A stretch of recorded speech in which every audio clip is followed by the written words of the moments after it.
Save po sa ibabaw. Yan. Kuya, Gcash number. Well, cellphone mo number mo na, well. Yung bayadan na. So yun guys, nandito kami sa 13 sa may Barangay Kabuko, La Trinidad Subdivision. So yun, sa mga pabahay na mga teacher. So ito ay Block 75, Lot 25. Yan. Tapos si Bossing. So ito ay nadali to na, no? Manananggal. Baka magkaiba po yun. Kaya successful na po. Okay na po. So yan, so nagche-change pa. Opo, set na po yan. Pindutin nyo na po yung tao. So yan, nagche-change pa. Log out na po. Tapos try po ulit. Yun, so okay na yung bendo nila. So ang mga sira ay yung kundi mga ilaw, LED fan. So nilagyan na lang namin ng RGB. Sira yung memory card. Sira na talaga yung memory card, literal. Tapos yun, inayos yung pan para gumana. Yun, okay na siya. But ito pa yung pinakamalupit.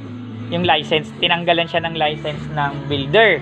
Yun, nadali din doon ng manananggal ng license. Pero siya cooperative naman si builder. But ang problema kasi dito, marami siyang mga alibay para isend o kung ano man sa towards doon sa license. Pero labas na po ako doon. Kaya sinasabi ko sa client ko, pag with regard sa license, agreement nila yun doon sa dati ng provider. But sa akin, kung ano existing, yun po yung para sa akin.